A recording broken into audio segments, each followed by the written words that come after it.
তো সবাই দেখো বেরিয়ে পড়েছি, আর সাথে আমাদের সাথে যাচ্ছে আজকের পুচকু। যদিও ও আমাদেরকে দিতে যাচ্ছে, আবার কাকুর সাথে চলে আসবে। আর আমি একটু মন খারাপের মধ্যে দিয়ে আছি, যাচ্ছি খুব আনন্দে, আর জানি ফিরবো একটু মনটা দুঃখ নিয়ে, কষ্ট নিয়ে। কারণটা তোমরা এই ভিডিওটা পুরো দেখলে অবশ্যই জানতে পারবে। তো চলো, বেরিয়ে পড়েছি আমরা সবাই মিলে আমার বাপের বাড়ির উদ্দেশ্যে। আর খুব খুশি, খুব আনন্দ লাগছে। আমার দিদি আসছে, দিদি তো এসেইছে, এসে আমাদের বাড়িতেও এসেছিল। কিন্তু দেখো বাপের বাড়িতে আজকে সবাই মিলে যাচ্ছি। আর এই যে দেখলে, এটা আমার মা। মা নিয়ে এসেছে ছোট্ট ছোট্ট কয়েকটা মুরগির বাচ্চা। আর সেইগুলো দেখে আমাদের দুটো বাচ্চা, আমাদের বাচ্চাগুলো খুবই খুশি হয়ে গেছে। কারণ মা বরাবরই এইগুলো, গরু ছিল আগে আমাদের, তারপরে মুরগিও ছিল, কিন্তু মায়ের অসুস্থ হয়ে যাওয়ার পরে মা আর এগুলো আর কিছুই করতো না। কিন্তু ছোট ছোট বাচ্চাদের জন্য আনন্দ দেওয়ার জন্য, বা এখন যা খাবারে ভেজাল থাকে, তো সেই কারণেই মা অনেক কথা চিন্তা করে আবার নিয়ে চলে এসেছে। আর এরা দেখো দেখে খুব খুশি হয়েছে, বলছে যে আমি বাড়ি নিয়ে যাব। তিনটে তিনটে বাচ্চাই বলছে যে সবাই সবার বাড়িতে নিয়ে যাবে। এই যে দেখছো আমাদের পুচকু বলছে যে আমি কিন্তু খুব আদর যত্ন করে পুষবো দিদুন, তুমি আমাকে কয়েকটা বাচ্চা দিয়ে দিও। তো দেখো, এই যে আরও একটা জিনিস তোমাদেরকে দেখাই, আমার বাপের বাড়ির গাছটা দেখো কত ছোট্ট। আম গাছটা, আম গাছে কিন্তু প্রচুর মুকুল এসছে। আর আমার দিদি ওখানে দাঁড়িয়ে ছিল, দেখতে পেয়েছো তোমরা। দিদির কিন্তু প্রচণ্ড শরীর খারাপ, গলা বসে গেছে। আর এই যে আমি আম গাছে মুকুলে আম ধরে গেছে, সেটা আমি আমার বরমশাইকে আবার দেখাচ্ছিলাম। আর এদিকে মা আবার রান্নার তোড়জোড় শুরু করে দিয়েছে। যদিও আমরা একটা বেলার জন্য গিয়েছি। আর দেখো জামাইবাবু চলে এসেছে। জামাইবাবুদের বাড়িতে যদিও পরের দিন পূজা, কিন্তু ওই পূজাতেও ওরা থাকতে পারবে না। পূজাটা হবে সকালে, ওরা বিকালে বা সন্ধ্যের দিকে ট্রেনে উঠে যাবে। এই জন্যই আমার দুঃখের কথা বলছিলাম, যেটা সেটা হলো দিদিরা চলে যাচ্ছে।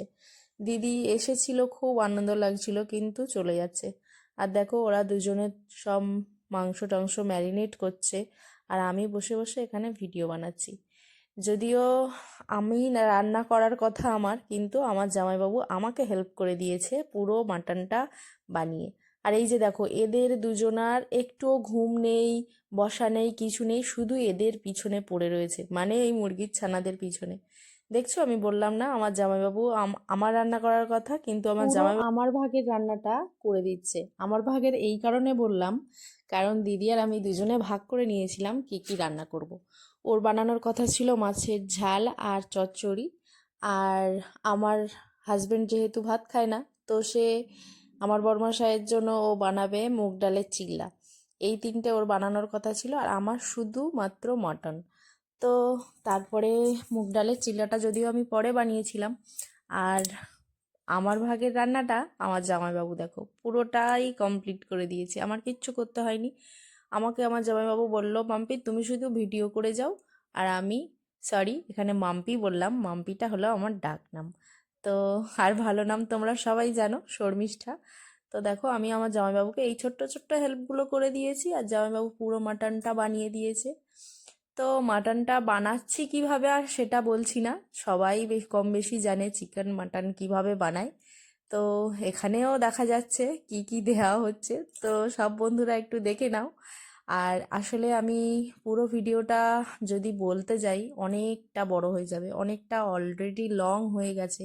এত ধৈর্য সহকারে এখন যদিও কেউ ভিডিও দেখে না, কিন্তু সত্যি কথা বলতে এই ভিডিওটা দেওয়ার একটাই মানে, যে এই ভিডিওটা আমার কাছে অনেক স্মৃতি হয়ে থাকবে। কারণ এই সময়টা দিদিরা এসেছিল, এসে আবার ওরা চলে যাবে, মানে এই সময়টা আমার কাছে স্মৃতি হয়ে থাকবে। তাই আমি পুরো ভিডিওটা দিয়ে রাখছি, যাতে আমি পরেও দেখতে পারি। তো দেখো জামাইবাবু যে, আমি আমার জামাইবাবুকে বলছিলাম যে জামাইবাবু তোমার তো রান্না করার কথা, তুমি করো, আমি হেল্প করবো না। আমি একটু মাঝে মাঝে নেড়ে দিচ্ছিলাম, আবার মজা করে বললাম তোমার তো করার কথা, তুমি করো। তো জামাই বললো ঠিক আছে আমার কাছে দিয়ে দাও। তো আমি দিয়ে দিলাম। আর আমার ভাইও এসেছে, ভাই বেরিয়ে যাবে কাজে, ওর জন্য তাড়াতাড়ি রান্না করা হচ্ছিল। আর দেখো আমাদের রান্নাটা কিন্তু খুব তাড়াতাড়ি কমপ্লিট হয়ে গেছে। এই যে মাটনটা একদম রেডি, শেষে প্রেসার কুকারে দিতে হয়েছিল। আর জামাইবাবুকেই দিয়েছিলাম, বললাম যে তুমি একটু টেস্ট করে বলো ঠিকঠাক হয়েছে কিনা, মানে সিদ্ধটা ঠিকঠাক পারফেক্ট কিনা। মাংসটা না খেয়ে খাচ্ছে হাড়, তোমরা দেখতেই পাচ্ছ। দেখো জামাইবাবু কিন্তু খুব মজা করে আমাদের সাথে, আর দিদির সাথে তো কন্টিনিউ মজা করে, দিদিকে ভীষণ ভীষণ রাগায়ও।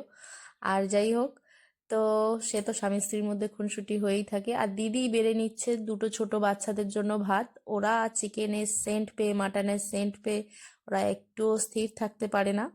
তো দুটো বাচ্চা তো ওই জন্য ওদের জন্য ভাতটা বেড়ে নিচ্ছে দিদি, ওদেরকে খেতে বসিয়ে দেবে। আর চলে এসেছে কথা বলতে বলতে আমার বরমশাই, কারণ ও বাজার করে দিয়ে তারপরে এসেছে বেলার দিকে। আর আসবে যে মুহূর্তে সেই টাইমে ওর ঘড়িটা আবার খারাপ হয়ে গেছে। যেহেতু পরের দিন মাধ্যমিক পরীক্ষা, যেতে হবে ডিউটিতে, তো তার জন্য ওর ঘড়িটা খুব ইম্পর্টেন্ট। তো ঘড়িটা আবার সারিয়ে নিয়ে চলে আসলো, আর বাবা, জামাইবাবু আর ওকে আগে খেতে দিয়ে দিয়েছি। আর এই যে দেখো মুগ ডালের চিল্লাটাও বানিয়েছি। খাওয়া দাওয়া কমপ্লিট হয়ে আজকে দুপুরেই বেরিয়ে চলে এসেছি সবাই মিলে, কারণ দিদির বাড়িতে সকাল থেকে পুজোর একটা ব্যাপার ছিল। পূজাটা সামলে ও গিয়ে ঠাকুরের অনেক কাজবাজ করবে, তো পূজাটা সামলে ও বিকালেই বেরিয়ে যাবে পরের দিন। আর এই দেখো চলে যাওয়ার মুহূর্ত, আমার খুব মন খারাপ লাগছে, একটুও ভালো লাগছে না। যাই হোক, কি আর করব, দিদির তো যেতেই হবে বাধ্যতামূলক। জামাইবাবু যেখানে আছে দিদিকে তো সেখানে থাকতে হবে না। টাটা।